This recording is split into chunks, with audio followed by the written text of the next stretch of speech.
Good evening, folks. I'm Ben Wickler, the chair of the Democratic Party of Wisconsin. Thank you. And I'm honored to be in such extraordinary company tonight. When Michelle Bryant reached out to me about how she and Senator Taylor had the idea of inviting Dr. Hasan Jeffries to come to Wisconsin to speak at the Capitol during Black History Month, to cap it off, be part of Black Advocacy Day, and then potentially do an event with the party, I was thrilled. And I want to thank Nick Truog, our political director, and all the folks from the WisDems team for helping to put this together, and the partnership and the work that built to this moment. There's so many elected officials here that I could recognize if I could see everyone's faces through the wonderful lighting here. Representative Meyer, Representative Stubbs, and Representative Hong, yeah, Francesca Hong is here. Senator Taylor, and not a representative, but former elected that I just have to say, because she was the first African American. Mayor Frances Huntley Cooper, absolutely.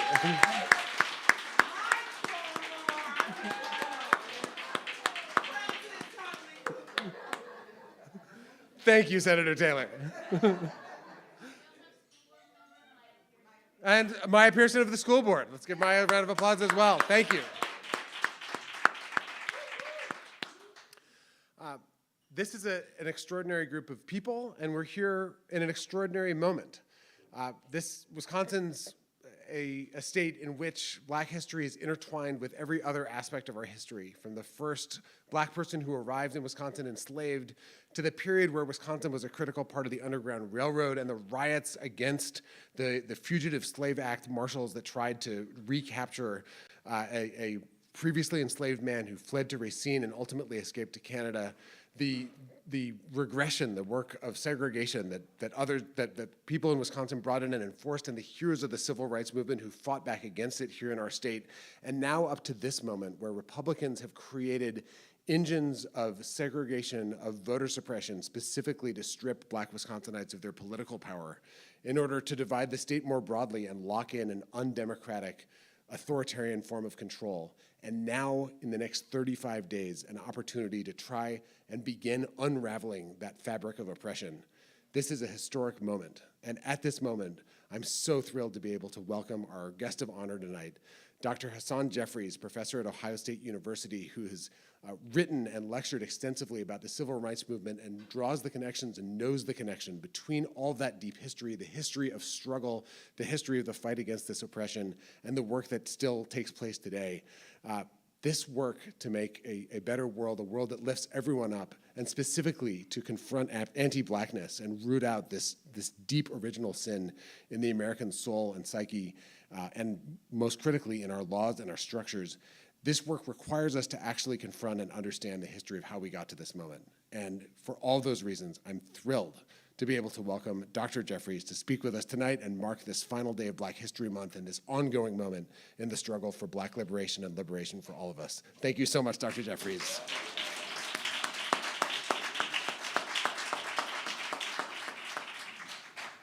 And I'll turn it over now to the one and only Michelle Bryant. Thank you so much, sir. Did I hear some deltas in the building? I think I did. Since Senator Taylor wanted to turn this into Greek wars, we will prevail. Sarah's got the mic, all right. So first of all, Ben is a hard act to follow. You said everything, Ben. You left me nothing to say. But what I will say is, first of all, for folks that may not be familiar with me, my name is Michelle Bryant. I do local talk radio in Milwaukee, WNOV 860 AM, Black Talk Radio. And I also happen to be the chief of staff for Wisconsin State Senator Lena Taylor.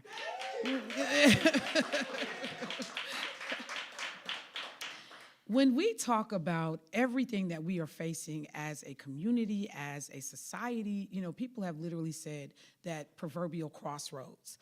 And the decisions that we make will either save us or we will drown, quite frankly, if we do not figure out how to move the society forward, how to move the nation forward in a way that respects everyone and all the contributions that we bring. When we typically open up a program in the African American community, it's customary to sing the song Lift Every Voice and Sing. I'm not going to do that for y'all today. What'd you say? I can't sing. Thank you. I appreciate that. But I'm not going to do that today. That's okay. That's all right. But I brought that song up for a reason, because I think that what we saw, for anyone, did anybody in here happen to catch the Super Bowl, pay attention? I know the Packers weren't in it, so maybe not so much. Duh! But, you know, after the actress and Grammy award-winning and just all around just amazing woman, Sheryl Lee Ralph, she sung Lift Every Voice and Sing to help open up the Super Bowl. And there was a ton of backlash. There were actually primarily Republican-leaning conservatives who could not believe that this song was being sung. And it was a divisive moment for the game. And they talked, I mean, it was just talk radio, just talk and chatter everywhere about how negative this whole thing was. And, you know, Senator Taylor and I talked about this whole thing. Senator Taylor and I actually went to college together. And we kind of had to chuckle, because to hear the people talk about that song, Lift Every Voice and Sing, written by, anybody know who wrote Lift Every Voice and Sing? Who said Francis Scott Key? If you, what? What? I know that was a joke. James Weldon Johnson. James Weldon Johnson was actually an educator, and he wrote that song for his students at his school to sing to honor the birthday of Abraham Lincoln. So the song was written in 1900. His brother John Johnson set it to music. But the thing, when you heard conservatives talk about this horrible song and the divisive nature of it all, and, you know, we should only sing one song. It's the national anthem, the Star-Spangled Banner, Francis Scott Key, whose third stanza talks about protecting the institution of slavery. And that's when you have this conversation, Senator Taylor and I go back and forth about the scariness of people that don't take the time to learn history, to study, to know the issues before they start talking, and how it's a snowball effect and people hear something and they run with it. And the next thing you know, I woke up in Fox News and people who I don't think had ever cracked a book in their life or had ever met a black person in their life started talking about this horribly divisive song and where did it come from. And so we had to do a brief education. I said it was written in 1900. The song was also a part of the Civil Rights era. The song was actually played at George W. Bush, Papa Bush, not Baby Bush, but it was played at his inauguration. When I tell you that it is embedded in the American fabric, so the question was, well, where have y'all been that you missed this song? That talks about, you know, the struggle and what it took to overcome and to be where we are and the pride in our community. So I appreciate this moment when we have an opportunity to talk and to learn. And the people that do this work, Dr. Hasan Jeffries, you'll get to hear from him, amazing. But when we talk about, you know, bills like CRT being introduced in the state legislature, critical race theory, yeah, not really taught in K-12 education. When we talk about folks deciding that, you know, Toni Morrison's books are too controversial to be in an AP class, or what should be in a library, you realize how tenuous this whole situation is.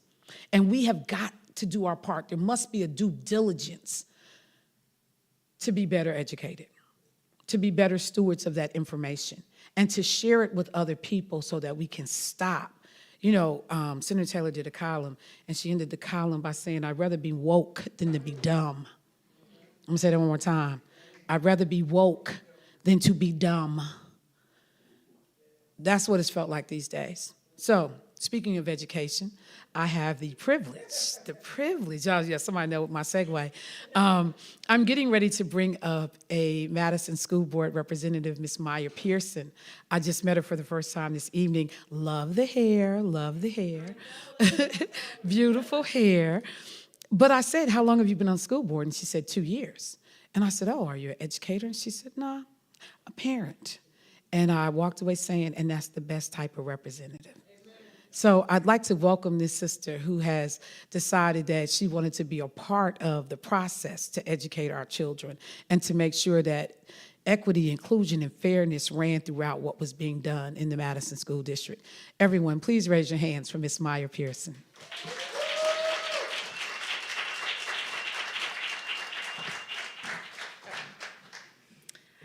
Good evening, everyone. Okay, so we all know most of us in here are Black. So when someone says something in a call response, we expect, a bigger good evening, everyone. Thank you.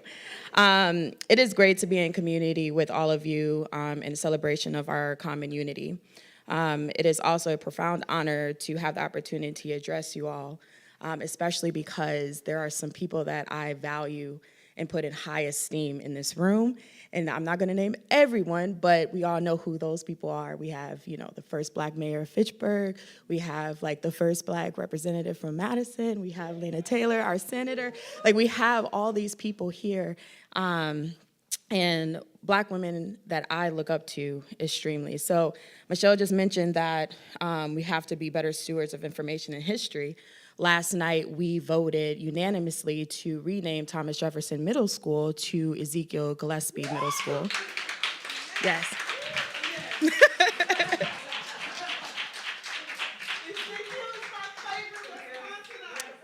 So the names that we were debating between was Maya Angelou and also Ezekiel. But it was a tough call because I love me some Maya. I mean, my name is Maya, right? But we had to choose someone who was from Wisconsin and had deep roots in Wisconsin and the progress for our citizens. So again, my name is Maya Pearson, and I'm the Vice President of the Madison School Board.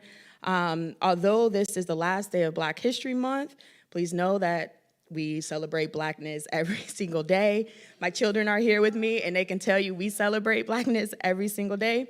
And I just want to read a quote. "You don't make progress by standing on the sidelines, whimpering and complaining. You make progress by implementing ideas." And that is a quote, a direct quote from Shirley Chisholm. So as a third-generation Madisonian, an alum of public schools, and a mother of children who attend our public schools, I really understand firsthand what it means to be a Black child raised by public schools in Madison, which is one of the worst places to raise a Black child. Now is the time to strike a balance between talking the talk and walking the walk. Locally, we must reconcile the long history of systemically disadvantaging Black children in our schools. This means we must become what we profoundly proclaim to be. I'll read that again. This means we must become what we profoundly proclaim to be. Black children in our community are the least likely to graduate, to go to college, and most likely to be incarcerated and treated as disruptive in our classrooms. The focus now has to be service to what will produce material benefits for our children in the long run. Our commitment to our children must be unwavering. Again, I will say unwavering. Our belief in the potential of our future must be shaped by an undeniable love for our young people in our lives. And that's young people, not just only our children, but young people getting folks elected to office and really passing the baton in many ways.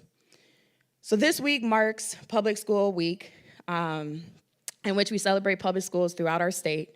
And I'm grateful to be working with the Historic Board and Administration, which is comprised of 4 Black folks. So it's 7 of us board members, 4 of us are Black, which hasn't happened ever in the history of Madison. And then also having a Black, thank you.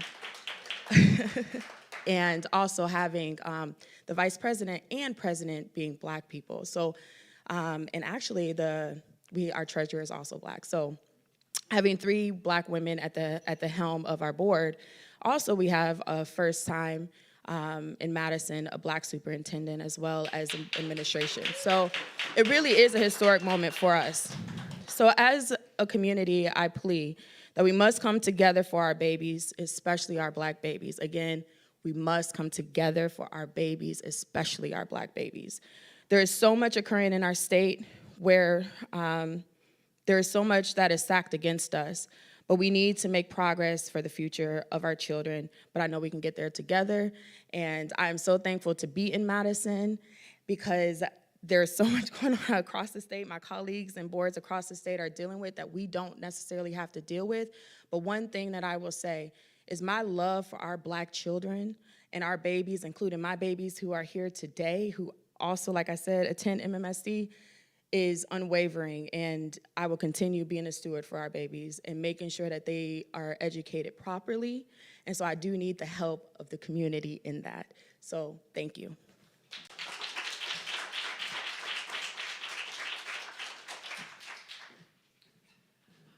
All right, folks. So this is a Democratic Party event, so there's a little bit of protocol. We do have with us, before I bring up the state representative from the area, Ms. Sheila Stubbs, we do have State Representative Lakeisha Myers, who is actually the chair of the Black Caucus, who has helped us to get this program done. So State Rep Myers, are you somewhere in the building? You want to come up and say anything? Are you okay? Did you want to say something? Okay, and also Maya, I think you two met, you know, she is education. She actually left school on her way coming here today, works in the Wauwatosa School District. So kudos to that sister. And then I get to bring up State Representative Sheila Stubbs, member of Delta Sigma Theta Sorority. Let me just to get that out the way. We've been doing this all day, y'all. I'm just telling you, I feel bad. We've been doing it all day. State Representative Sheila Stubbs is the former chair of the Black Caucus, Legislative Black Caucus, has been a woman that has been a powerhouse in terms of advocacy and working on behalf of not only the folks of this district, but the folks of the state. She is fierce. I have heard her down the hall once or twice, and she, don't let them church suits fool you. That's all I would tell you. So let me welcome to the stage none other than State Representative. Come on, Ms. Sheila Stubbs. Oh, you're so sweet. Oh. Thank you so much, my soror. Wherever we are, things are happening. First, give an honor to God, who is the center of my life. I could do nothing. I would not choose to do anything without him being at the helm of every decision that I make. Welcome to the state of Wisconsin. It is such an honor that you would be here because things are going to happen. It's so important that history comes to history. We pride ourselves in the state of Wisconsin for being the best at some things, but the reality is we're a tale of two cities. We are a city where it's the haves and the have-nots, and far often the have-nots never get served. So I welcome you humbly to a state that needs you in every capacity. I could say that there are so many people that have made a difference in my life. My uncle, Walter Knight, who is the first African-American alderman in Beloit, Wisconsin, is the way in which I started this work. I've been honored to work on the campaigns of Tammy Baldwin, our U.S. Senator, who also attended my wedding, but most importantly, I worked on the campaign of U.S. Congressman Benny Thompson. I attended Tougaloo College in Tougaloo, Mississippi, in Jackson State, and that's when I realized my heart for civil rights was really pumping. My mom sent me to Mississippi to be a pediatrician, and I got there and I got active and really felt the heart of civil rights and came back being an elected official. There's still hope. But most importantly, as I reflect over what I've done, being able to stand here, being the first African-American elected to the Dane County, to the legislature, breaking 170 years, I could not do that without good people that believed in me. This journey was not easy, breaking 170 years of history. I stand on the shoulders of every one of my ancestors, those that believed that I could make it, that aren't here today, those that were killed just because they wanted a right for me to vote. Those that allowed me to walk in any restaurant that I choose to walk in. Those that allowed me to go to the state capitol and fight on the behalf of the people. I stand here proudly on the shoulders of my ancestors. And I must say to you, Dr. Jeffries, that this journey has not been easy. En route trying to get there, just simply out knocking on doors, on August the 7th, 2018, I was met by our local police department. Now, let me share this with you. People know me here. A local pastor, served on the Dane County Board of Supervisors for 16 years, oftentimes for 12 years being the only African American, very active in my neighborhood. But just that one day, they decided that my race was out of place, being on the west side of Madison, near a flagship university, that they called the police on me simply because I was out knocking doors. But that experience allowed me to go into the Capitol and fight like never yet before. And I made a plea. In fact, I made a vow the moment I get there, I would introduce a bill on profiling, because that's exactly what happened to me. And let's call it what it is. Sometimes we want to call it implicit bias, but many times it's explicit bias. It's racism. And in this city, sometimes we have a hard time using the word racism. And I don't believe in covering things up. I believe in calling things what it is. And so since being here, it has given me a valuable experience on what reality really is. And so I always salute everyone who's paved the way. I salute you, our senator, for the years that you have been in our state capitol fighting a good fight. Sometimes you were by yourself, but it was you and God, and you've made a difference. I salute my colleague, Representative Myers, in the fight that we've had in that building and we continue to have, because it's necessary. I salute you, Ms. Pearson. I call her my niece, in the sense that we have to fight these fights, and oftentimes the rooms don't look like us. And sometimes, being the African-American woman, we're the last ones in the room. But when we get in the room, we make things happen.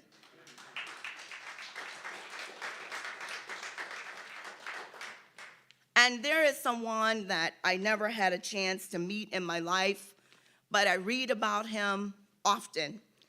And he's touched my heart in so many ways. He's been a pastor. I'm a pastor. But most importantly, it's about timing. What we are up against right now is timing.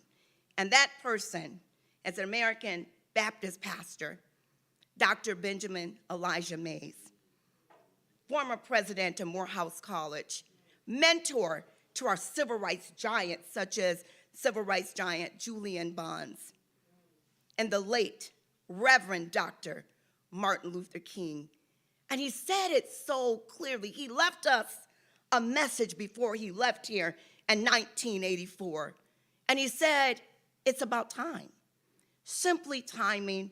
He left us a poem that I like to recite, because when I wake up in the morning, it's about time. And what am I going to do within my 24 hours? I have to make critical decisions.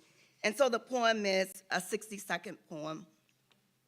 I have only just a minute, only 60 seconds in it. Forced upon me, can't refuse it.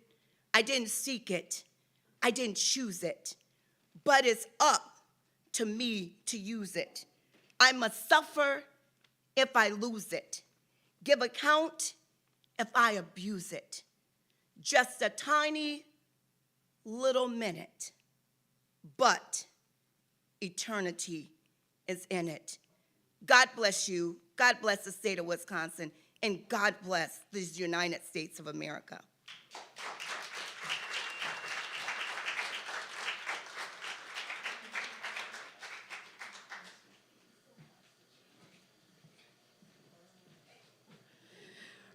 All right, so we are going to just do a little bit of staging for a second to have the conversation with Dr. Hasan Jeffries. And Nick, if you can help me with that. Oh, yes, ma'am.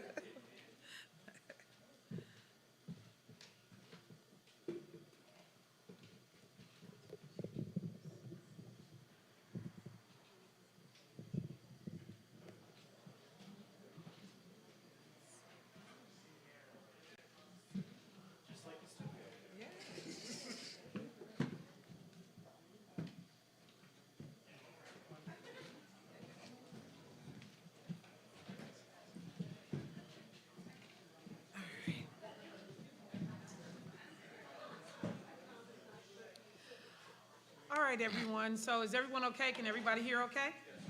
All right, so I know that this is in great part what people are here tonight for, to be able to have an opportunity to hear from this young man, extremely gifted, extremely talented, way too young to have accomplished so much. But we are going to enjoy this time we have with them.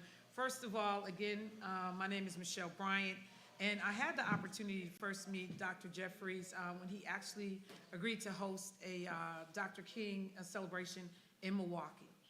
Had him on the radio show that I do, and folks literally flipped their lid in terms of having heard things and being forced to think about them in a way that they had never thought about in relationship to history, things that we thought we knew. Many people that listen to my show, we got a little bit of revolutionaries going on in there, and talked about the Black Panther Party, and literally left that morning dumbfounded because they had no idea about the origins of the Black Panther Party, because we thought it started out in LA. Then here comes along somebody was like, oh, you didn't read my book? It's a different little twist to it. So let me take an opportunity to present to some and introduce to others Dr. Hasan Jeffries. Hello, Dr. Jeffries. How you doing today? I'm doing wonderful. Thank you so much, and good evening, everyone. Good evening. So as I said, Yes. you know, let's just take a second for people that don't know you. I said present to some, introduce to others. Dr. Jeffries, when I first started saying your name in Milwaukee, there were some people who, quite frankly, were like, who? Not sure. I know the name sounds familiar. Did you mean Hakeem Jeffries? No, not that Jeffries. Not that Jeffries. Tell people a little bit about yourself that are not familiar with you, just in terms of your academic work and how you got to this space. Yeah, no, certainly. So, you know, there was a time when I was just me. I wasn't the brother of the minority leader. I was always Hakeem's brother, but I wasn't the brother of the You're minority. the younger brother. The baby The brother. baby brother. Yeah, the baby. But that also means that I'm my mom's favorite. Does it? Yeah. Really? Is that an automatic? That is. We're gonna Cha-cha. send your brother a memo about that. Well, so it was wonderful to hear the name of Dr. Benjamin Elijah Mays offered here, because I'm born and raised in Brooklyn, New York, but I left Brooklyn to go to college in Atlanta, Georgia, at Morehouse College. Let's get it right now.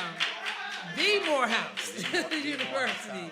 Before you got to the Ohio State, it was the Morehouse The University. Morehouse. That's right. And for those who don't know, it's a historically black college, but the nation's only all-black, all-male college.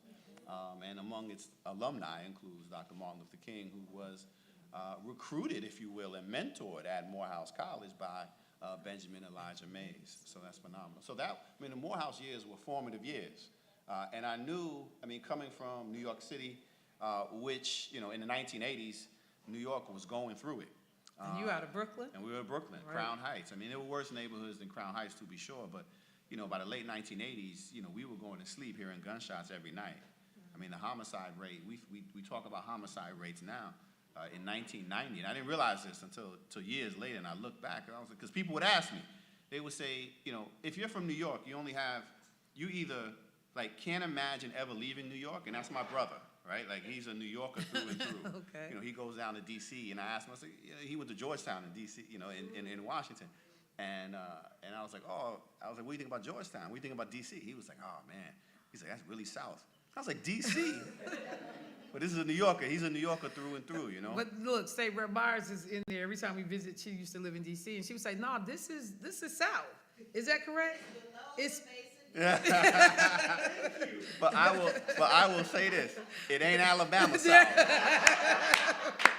That's a qualitative difference. It really, and look, as somebody who's from New York myself and raised in Birmingham, you on the money on that. Exactly. So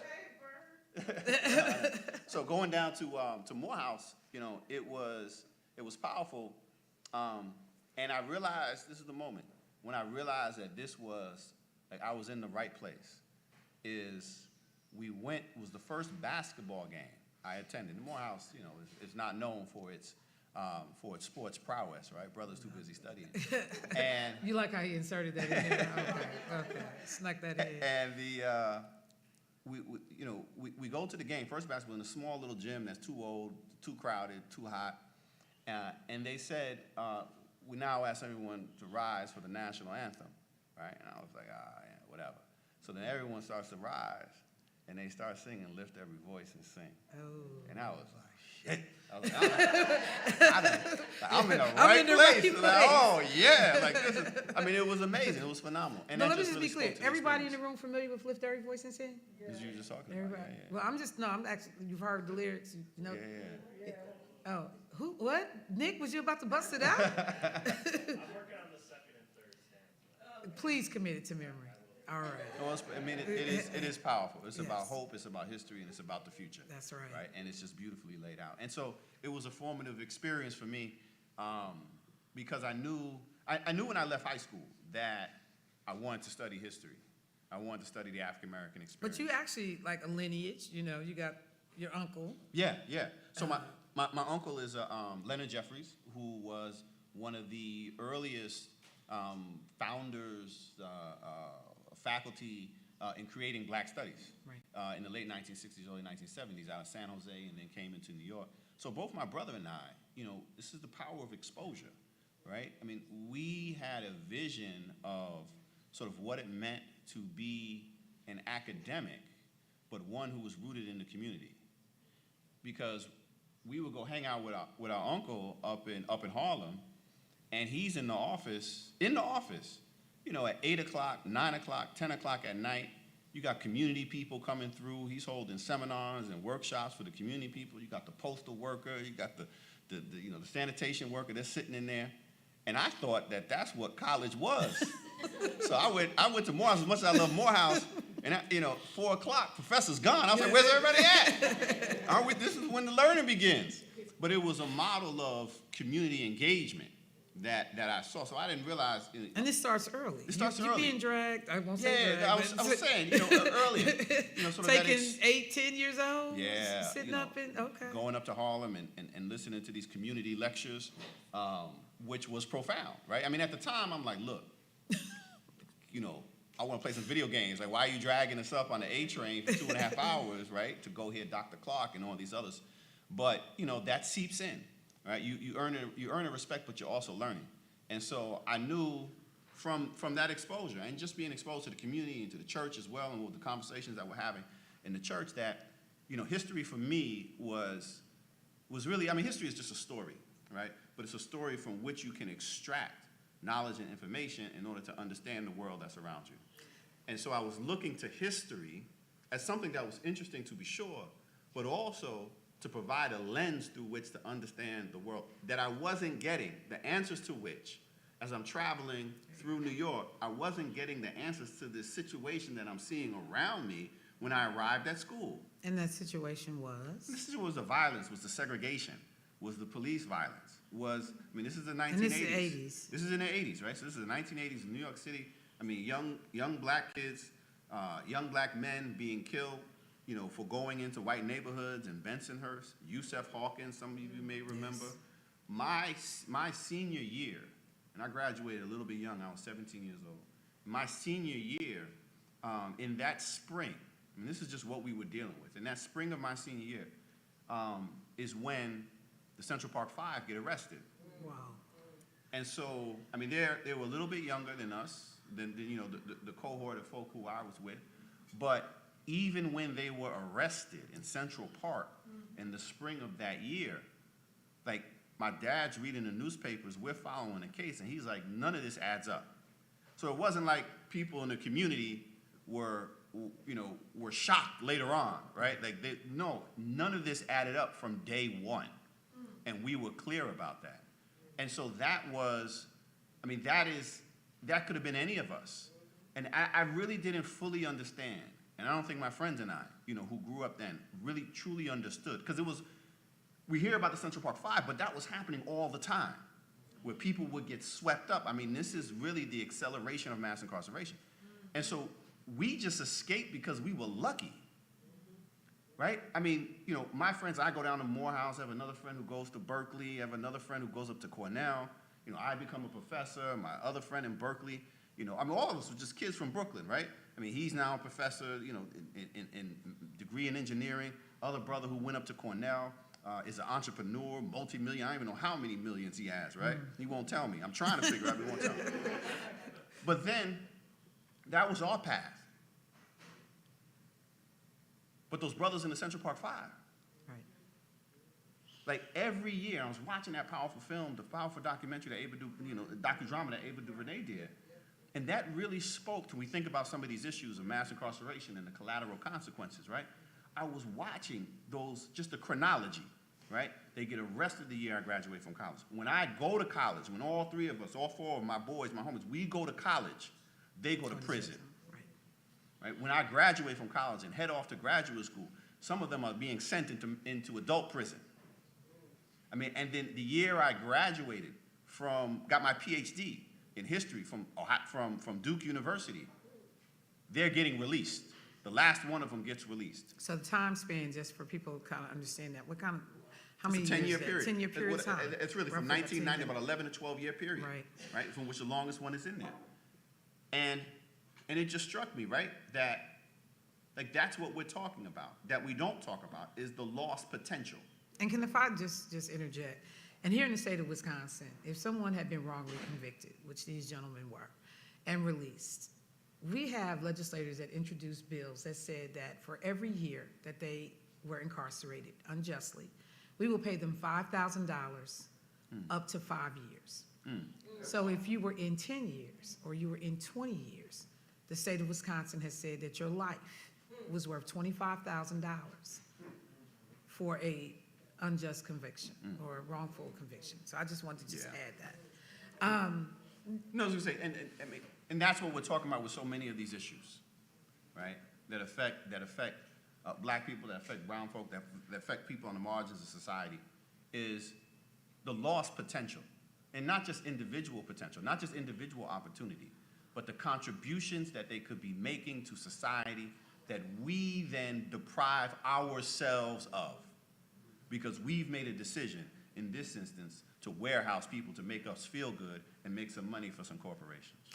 So one of the things I talk about in terms of when I talk about being from New York and Birmingham, I always talk about the best of both worlds, because that northern tenacity, but that southern pragmatism, you get it. In the black community, we talk about the ability to code switch and what it takes to navigate these different universes or worlds or experiences.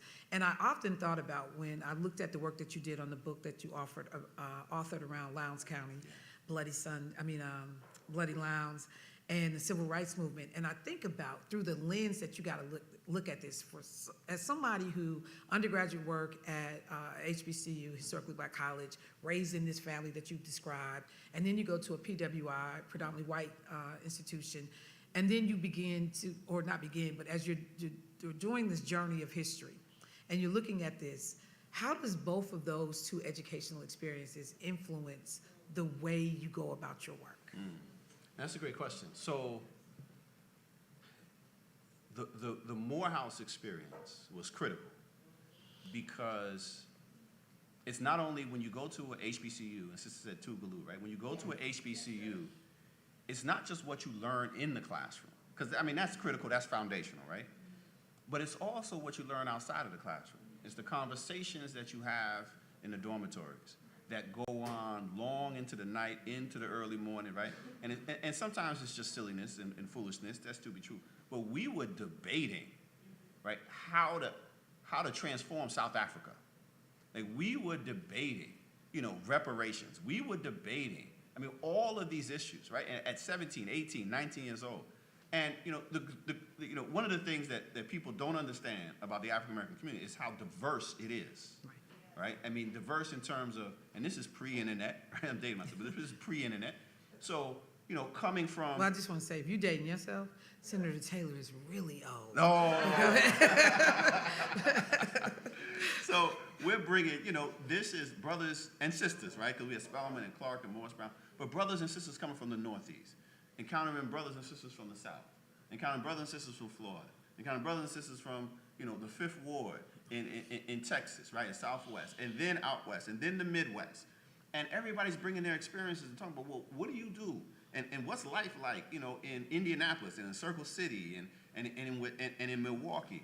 And So sometimes people say about black colleges, like, oh, that's not reality. It's like, no, this is the best dose of reality than you could possibly have, because you're meeting the people who are you that you had never met before. And so that became sort of the foundation. So I entered Duke with a completely different attitude, because when I was at Morehouse, I wasn't fighting anybody. See, that's part of the advantage of being in a predominantly black institution, right? I mean, you fighting because, Negroes act up. But you don't do it. You're not fighting for the representation of your own humanity. You're not fighting to be seen, right? I mean, that's a whole different. So there's a sort of a weight that is off of your shoulders. You can just learn. You can learn. You can just be. You can just be, right? You can just be. For the good and the bad, you can just be. And so when I left Morehouse and went to Duke and rolled right, like I went to Duke, which is University of Wisconsin Madison South, right? I mean, it's the same. Do y'all agree? Especially at the grad school level. So when I went to Duke, I went in there ready to do battle, right? Like I was like, oh no, I have a mission. It's to get my degrees. It's to get out and then do work and do service to the people in higher ed. This is how I'm gonna do it, right? And so every class, I was coming in prepared, reading stuff I had no desire to read, but I was like, oh no, this is warfare. And then I had friends, the white kids were like, damn, Hasan's kind of intense, right? I was like, but that's all right, right? I was like, because I can't play. Like, I'm trying to figure this thing out, right? And I'm not here trying to make friends with faculty members. I'm not trying to be, and there was a whole separate network, right? Because you're still in this predominantly white institution, right? And so you still got to deal with all those issues. Like I couldn't pass, I had taken French, Lord, like all through high school, 2 years of college, and I couldn't pass the darn, I couldn't pass the darn foreign language equivalency written thing, right? That I just needed to pass so I can get my master's degree. That's all it was. And then finally, the administrative assistant, right? Beautiful, not even a beautiful white woman, right? Who I grew up with working class people, right? So I go in and I'm like, hey, from day one, I was like, oh, you like family, right? So we related.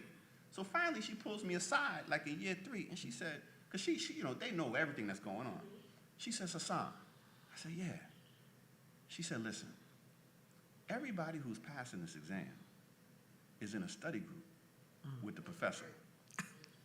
But you at war, though. But I'm at war, right? I said, what? I said, well, what do you mean? She's like, everybody who passes the exam is in a study group with the professor. You're the only one not in the study group.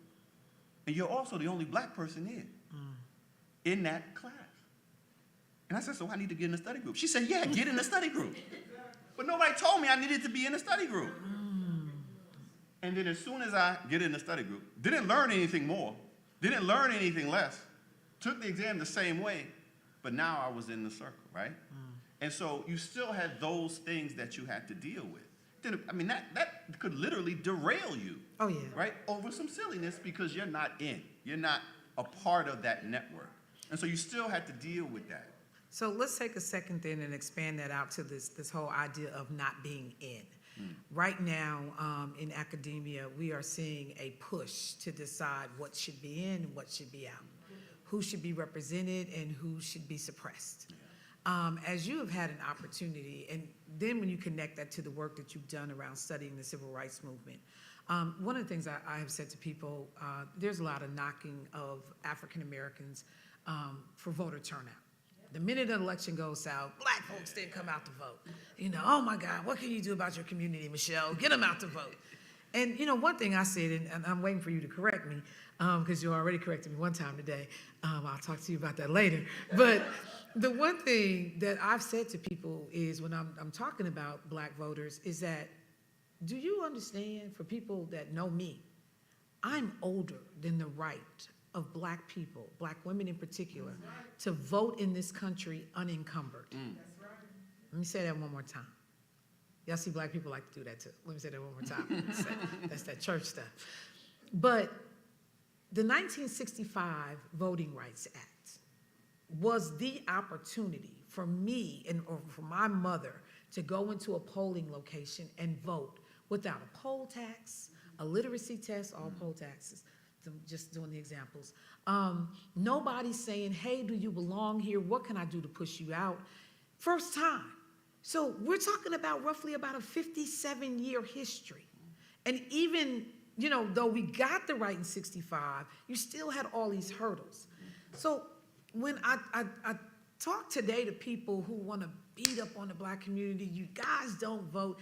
Like some of y'all been voting for hundreds of years. And if you men, you for real been voting for a long time. So, you know, you got to put stuff in perspective when you have these conversations. When you are listening now to people talk about, you know, whether folks are being made to be uncomfortable in classrooms, whether or not we should be using words like privilege, how we are framing education, and are we doing social messaging? Are we bullying people with this history? What do you think about where we are right now in the lens of civil rights and what it took for us to even be here? Yeah, well, to stay on the topic of voting, because I think that's a great example. First thing is Americans don't vote. They don't. As a whole, right? So when people say, "Oh, there's a problem of Black turnout," like, no, it's not. Actually, African Americans vote at a higher percentage than the general population in most elections, right, across the board. Americans don't vote, right? So we've developed, and that's not accidental either. I mean, we've conditioned ourselves as a nation to not participate in electoral politics as a whole. But there is something when we look at, so that's one.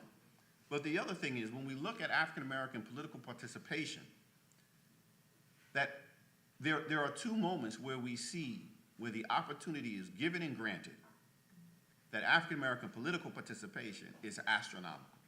The first is Reconstruction. Yeah. 1867, 2 years after the Civil War, in 1867, the Republican Congress passes the Reconstruction Acts, which makes it possible for African American men to register to vote for the first time. And in these counties, rural counties in the South where slavery was deeply entrenched, I mean, within 3 and 4 weeks, these counties that have, 6,000 to 10,000 African American men, 8,000 or 9,000 African American men, you're seeing 90% registration.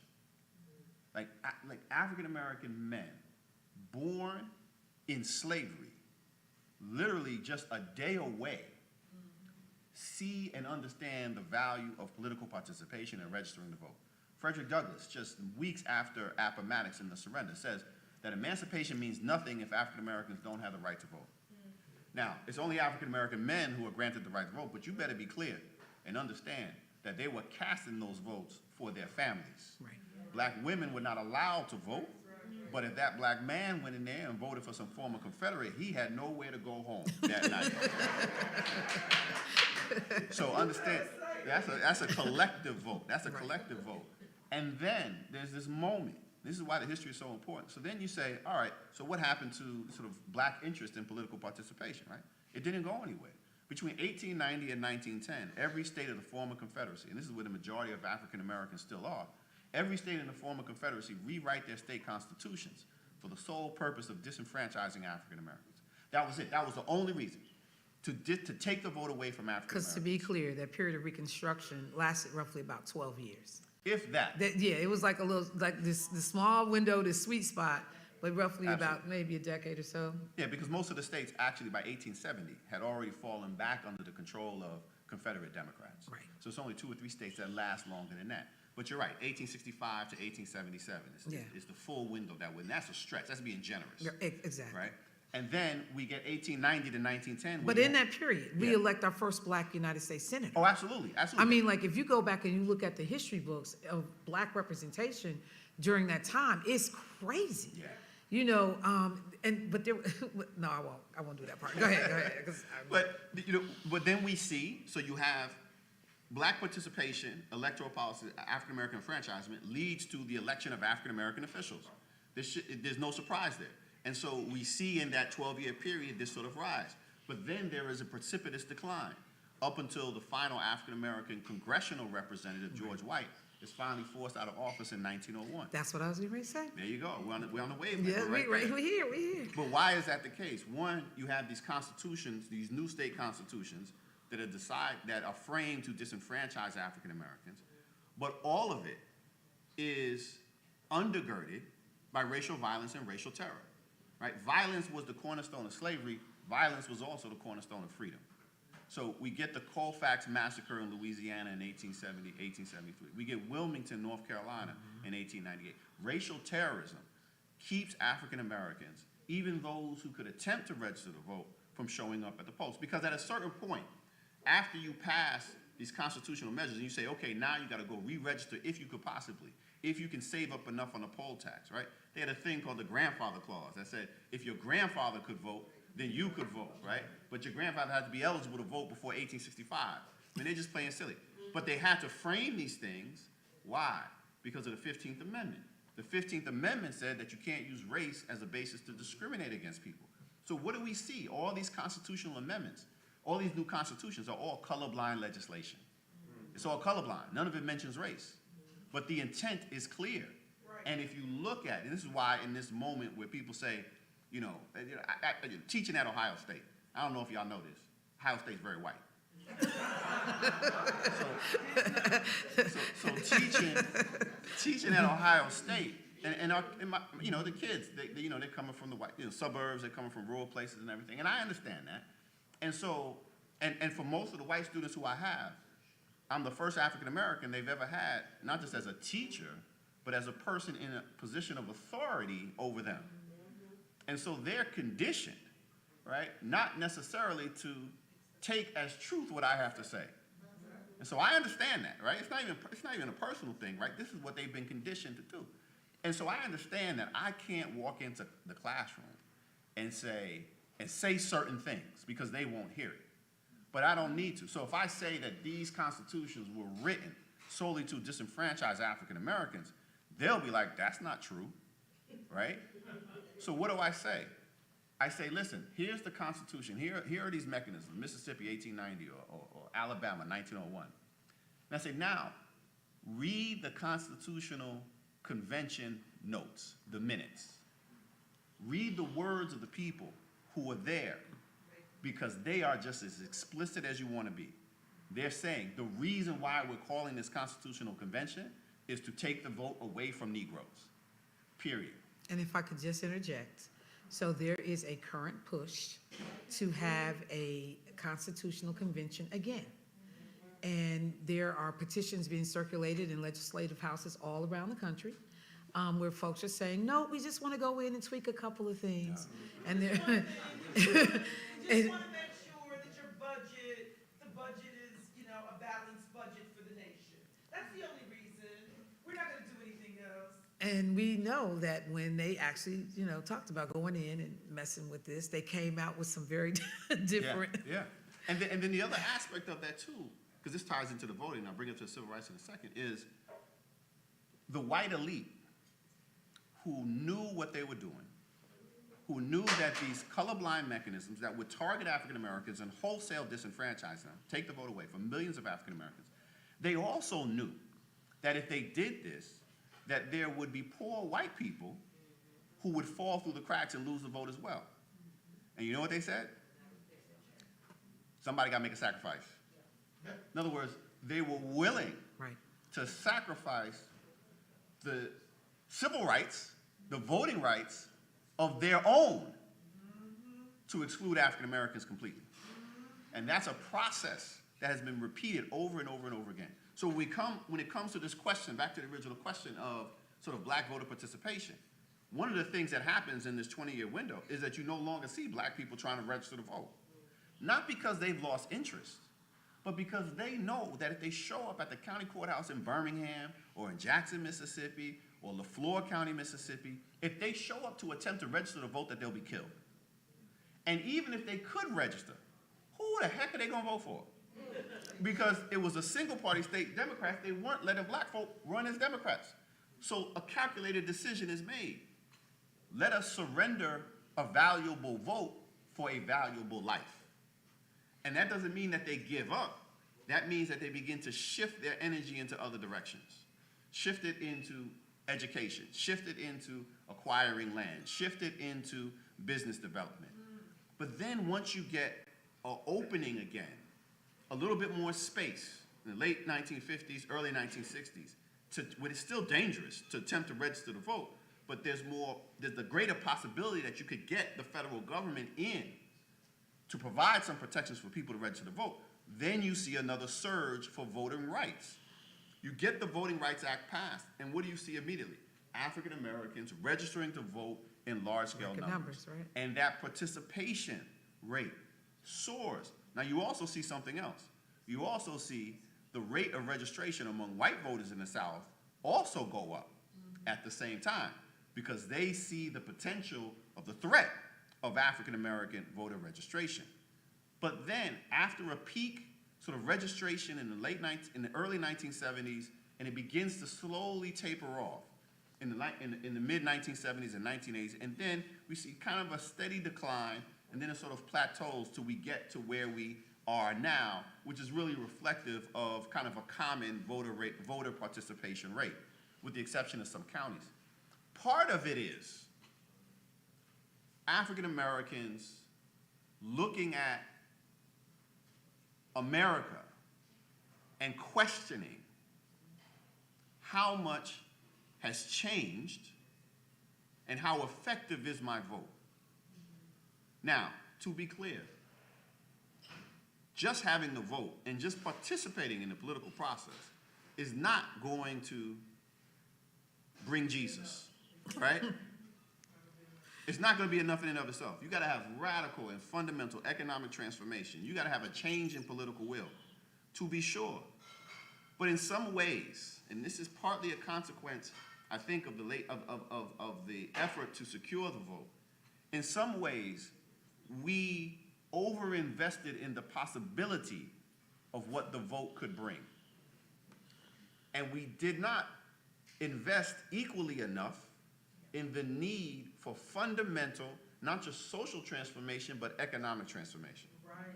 So you have counties spread throughout the country in which you have a black political takeover, right? You saw it in Lowndes County, other counties in the Black Belt. We see it in urban spaces. African Americans gain control, the levels of political power, in the 1980s and moving forward. Chicago, New York, and there's other places, right? Atlanta, Georgia. But in the absence of radical economic transformation, there are real limits to what can be done. So poverty will persist. So if we told black people, right, without just telling is different than educating.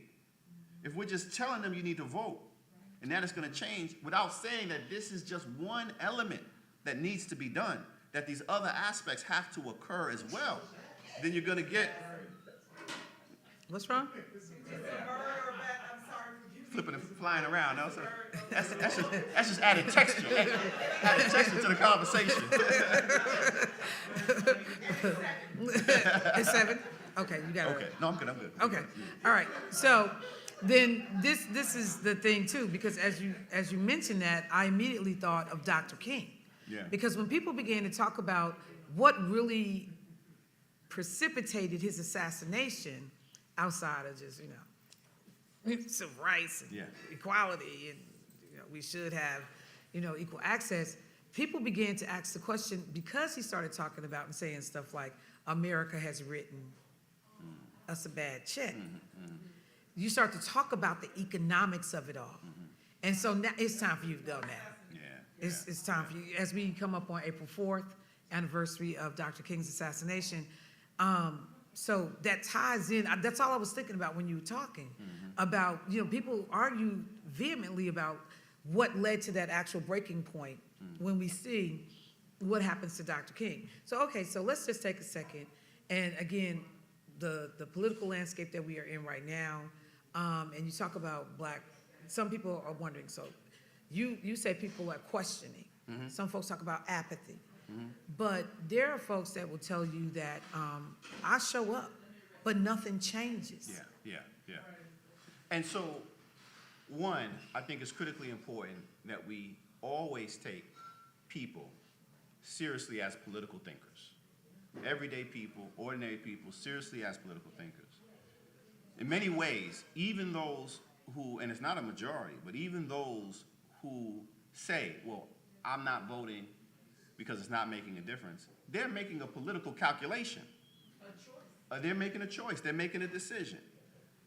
And I think it's incumbent upon us to accurately articulate what the stakes are for not participating, but also being realistic in saying that what this vote could do, but also what it can.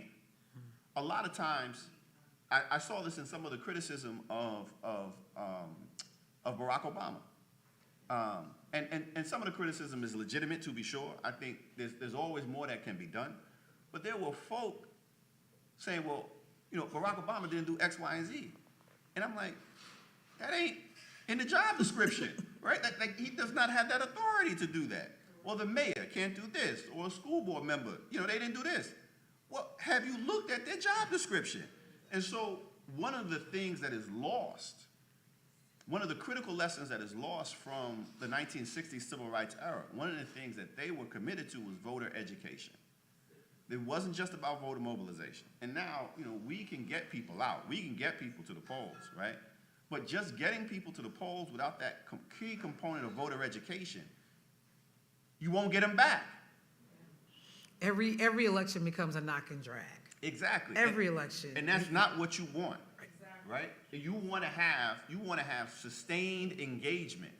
And unless you do that voter education work, you won't get the sustained engagement. So just for a quick second, because again, understanding the dynamic that we're in, we have seen systems built around the concept. I mean, the phrase that I just used, coined, knock and drag. People have almost accepted that this is just how you do politics. Yeah. But when you talk about sustainability and what gets us to a point where I'm not dragging you to the polls anymore, for folks that are trying to reach demographics that have had these challenges and questions, what should they be thinking about as they do this work? This ties directly to some of the work that I did, right? And the first book that I wrote, which was on Lowndes County, Alabama. And so this is a county, and if there's a new documentary out that I got to plug that's on Lowndes. I don't get any money from it, right? I ain't rolling like that. But it's a powerful documentary. It's a shorthand about this movement in Lowndes County, Alabama, the heart of Alabama, in which you had 0 registered voters at the start of 1965. 0. It's a county that's 80% African American, between Montgomery and Selma. 0 registered voters at the start of 1965. But by the end of 1966, it's the Black Panther Party. But by the end of 1966, not only had a coalition of local people and outside organizers with SNCC, not only had they managed to register a majority of African Americans, but they create this radically small d Democratic political party. That becomes the model. What did they do there? And how did they get this community, while it's still violent, to actually do this? What are the lessons? They go in and they talk to people. I mean, this was SNCC's civil rights organizing applied to electoral politics. And they don't go in saying, okay, in 12 months, we're going to create a political party. Right? No, they go in saying, what are the issues that you are most concerned with? We want to listen to you, bring our expertise that we have, our resources that we have, the time that we have. But we know you don't have time to do this. You're trying to put food on the table. We want to come in and assist you in getting what it is that you've identified as the core problems that are impacting your community. That animates a community. You can't come in, folk aren't interested in your issue, right? Not that they don't understand it, but if that's not the issue that they deem to be the most relevant to them, then they don't want to talk, then you're bothering them. They got other things they got to worry about. And this is crazy because even when you think about broad issues like reproductive freedom or reproductive health, when you think about some of the things that folks will tell you, these are the top 3 line items that you got to care about. You will have voters that will still not show up, and people sit back and say, what happened? How do you not show up about a woman's, right to, choose or this? And so I hope that people are hearing, and they understand what you say when you talk about, what are the issues that are important to you? We work back into it and try to tell people, this is what you're supposed to care about. This should be the issue. And you got people saying, well, that's fine, but right now my lights is getting ready to get turned off. Exactly. Right now, I'm trying to figure out, is there a good K-12 education system in my neighborhood that I don't have to apply for a 220 program and send my child outside of the district to get a good education? Yeah. All right, so because of the constraints of time, before we get ready to shut this down, I do want to open it up to anybody in the audience that may have a question, and then I have one final myself. Yes. But is there anyone that has a question for Dr. Jeffries? Well, I just wanted to make the comment, the last thing you're doing. I think they also said it's about you, not about me getting elected. Yeah, But yeah. it's about you, and too often it's about people getting elected as opposed to what your concerns are. And I think that's really, it's an important perspective from SNCC. Yep. That can be applied to SNCC.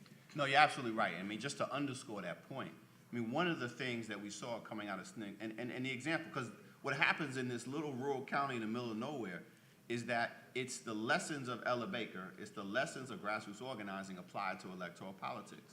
And one of the things happens is they're creating an independent political party in which the actual political candidates are meaningless. I mean, imagine that. They're not building a political party around the candidates they're running because they said no matter who runs, they're going to be beholden to the platform that the people have developed. And so it's not about even who's getting elected, and it certainly isn't about trying to stay in office once you're elected, right? It's about what the people want. And so we've gotten away from that version of politics. And what we've actually gotten is a more traditional version of American politics. People say, oh, what happened to the movement politics? It's like, well, it became American politics, right? I mean, that's the same thing like brothers on the, brothers selling stuff on the corner. You're like, what are they doing? Like, why you blame? Like, they're being good capitalists, just like America taught them. Is it doing harm? Yeah. But they're being good capitalists. You can't have it both ways. Yeah. But you're right. It can never. It should never be simply about. You know that's the clip that's re-election. gonna make the news, right? They That's be a good capitalist. And your brother gonna call you like, for real, dude? I You really, man? I didn't do Anybody else? Any comments, questions? Yes, sir. I'm just curious, your thoughts on, like, do you think universal basic income would go a long way in enhancing financial literacy of the Black community? Yeah. So. I suppose I'm the bartender and I should do something. Can somebody open the door? So, oh, wait now. Wait. It's working. What is happening? It'll be all right. Look, glad you think so. You got no hair on your head for it to land, though. Hey, grab. That was the first. All right, we're going to try to recompose for just a second. It is. Let me just commend the composure in this room. Because when I tell you I'm already out that door. But to the question, universal income. Yeah. All right. So it's a great question, and I won't answer it, but I'll let Dr. King answer it. Exactly. In Dr. King, Martin Luther King's last book, which was Where Do We Go From Here? Chaos or Community? One of the things he writes, and I encourage you, it's a short read. It's only about five or six chapters. And in the fourth chapter, he writes about poverty. And he talks about, obviously, he says it's a shame of the nation that we can be the richest nations in the world and still have people in poverty. And he says we should absolutely have a minimum income. But he goes even further. He says that shouldn't be set at a subsistence level. He said it should be set at a level that will allow people to do what it is in their heart to do. So it should be set at a level so that if you're an artist, you can be an artist. If you want to pursue engineering, you can pursue engineering, right? And that's we actually need to be moving in that direction. One, we have the wealth to do it, but we're moving into a jobless economy. And we should be, if we had sense, we should be excited about the moment and say, wait a minute, we can do all the creative things that we ever wanted to do, that we thought about when we used to watch the Jetsons, right? But instead, we're like, okay, let's get people to work for less. That doesn't make any sense. We should absolutely be thinking about how do we provide not just a floor, but the opportunity for people to do the things that would actually enhance and advance the society, that would move humanity forward. And now we're moving into an age where we can actually do it, and you got people who think that is just a horrible idea. And I just want to say, State Representative Lakeisha Myers actually wrote an article about the Jetsons, and that we have, yes, the Jetsons era is here. So now what do we do with this opportunity in this moment, to your point? Anybody else? I saw another hand. Yes, ma'am. When you're saying what you're saying just now, what I thought about is that I think that the reason why we haven't got to that point, we can't go to that point, seems to be mostly about anti-blackness and not trying to decolonize your mind. And so, like, basically, that's what I came up with. But what do you think is the reasons why we cannot get to a point of, I don't know, taking care of the next human being next to us? I think a lot of it has to do with capitalism. And I mean, that doesn't make me a Marxist, that doesn't make me a socialist, that makes me a person who can look at the economy and say there are people who benefit from it and there are people who don't. I mean, it's not like we don't have people in society who don't work and are rich. That's called being in the stock market. So it's not actually a problem of people not punching a clock, right? It's okay for some not to do that, but it's not okay for others. And so this is where the anti-blackness comes in. This is where the racism comes in, right? If you're a person of color, you're supposed to be working for somebody else. And if you're not needed, then now you're supposed to be warehoused somewhere. That's what a mindset costs, because you're supposed to be a unit of making money for somebody else.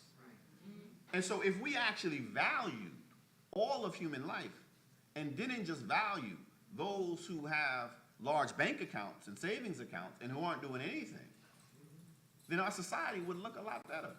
It's not like we don't know how to solve poverty. It's not like we don't know how to solve, the unhoused. Of course we can. We just choose not to. We choose to have people who are homeless as a society. We choose to have people who are poor. We choose to have children who are uneducated. That's a choice that we have made. So we have to change our political, not just our political thinking, not just our political calculation. We have to change the political will of the nation to do something different. And I think, and I think the most frustrating part about that is that you will also see what seems like at times we talk about people voting against their own best interest. So that, there are choices being made not to provide adequate education or resources, not to provide housing, not to provide living wage jobs, whatever you want to say. And you'll see people that go to the polls and religiously to do the same thing over and over again. That point of frustration is just unreal.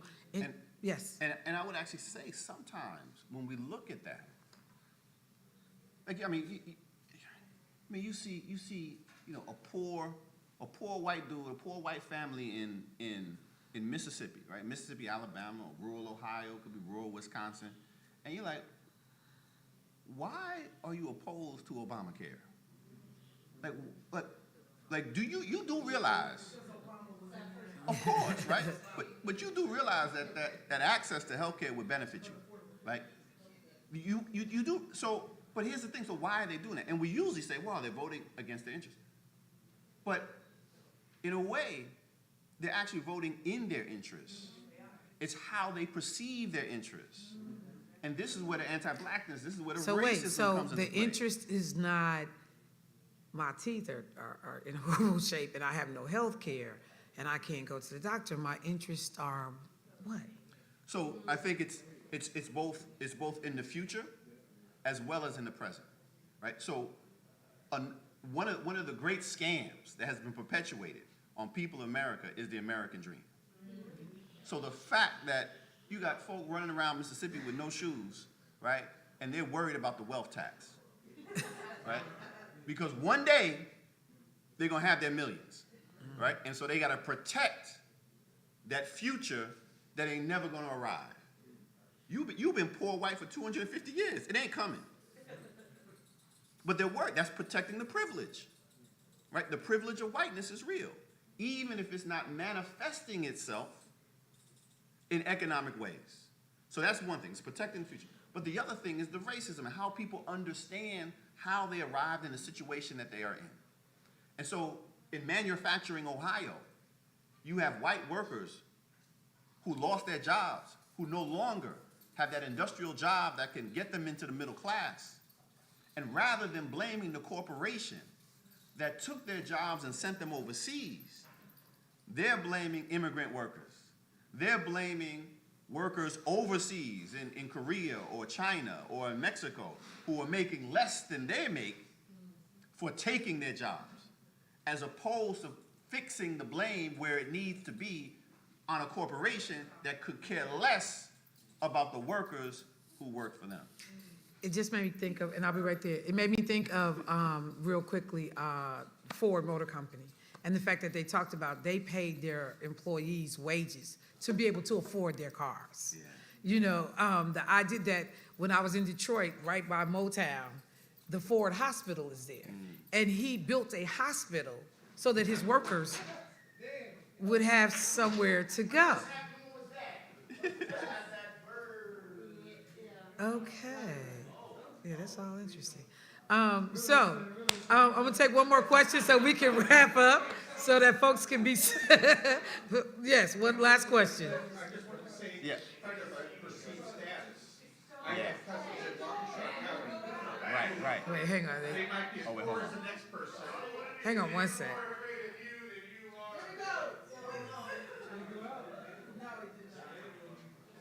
Okay, ask your question, sir. It's a perceived and hallucinatory status. Yeah. They might be as poor as someone else, but they, because of their whiteness, they feel they have a status and someone is underneath them. No, for sure. And that perception, it will let the thing out so people can hear the question again. That's gonna take a while, so whatever. Oh, he almost went out. All right, that was a little close. I'm sorry. Yeah, this ain't gonna work for me. So, whatever answer you got, you need to offer that up so we can wrap this up. What'd you say? The documentary is on Peacock about Lowndes County. Yes. Yes. The documentary on Peacock. All right. So I just want to take an opportunity. We'll wrap up because, yeah, this is a moment right here. First of all, can we please give a hand to Dr. Hasan Jeffries? I'd also like to take a moment to acknowledge, again, the Democratic Party of Wisconsin who helped us put this whole thing together. The work that is done by Mr. Dick Trugg and Amir, my man back there in the back. These are the opportunities that people look for to be able to engage our community. Thank you so much for helping us to bring Dr. Jeffries to the area. And Keisha said, State Representative Myers said, if you want more information, Dr. Hasan, tell folks how they can either find your work. You do have a podcast. I want to make sure I mention that. So let folks know how they can find you. Yeah, so the podcast is called Teaching Hard History. It's a partnership with Learning for Justice, which is an educational arm of the Southern Poverty Law Center. Okay. We did a good 4 seasons with that. There's a couple documentary films projects that just finished up, that just wrapped up. One is the Lowndes County Project on Peacock. The other, some of you may have caught, which was the hip hop documentary, Yes. Fight the Power, which just was on PBS. But there's also an Audible original series that I did called Great Figures of the Civil Rights Movement. So for those who are Audible listeners, who are audiobook people, it's 10 episodes in which I tell the story of the Civil Rights Movement through these 10 activists, some familiar, some unfamiliar, walking from the turn of the 20th century up to and through the Black Power era. So before you go, tell us one name that we may not know from this series. So I start with Marcus Garvey, which hopefully a lot of people know, but then I talk about Ella Baker, Charles Hamilton Houston, a reframing of Rosa Parks, who isn't a tired old woman who sits on a school bus. I look at her, 30 years of activism before and 30 years of activism after. Stokely Carmichael, of course. You got to deal with Malcolm and Martin. So I balance. We get 5 brothers, we get 5 sisters, and we figure this thing out. Perfect. All right. I want to say thank you all to you for taking time to come out tonight, for the questions, for the insightful, discussion. Look, we will figure out how to do this again. And we'll bring some more folks to the community that we can have these conversations. But right now, I want to end on what Madison School Board School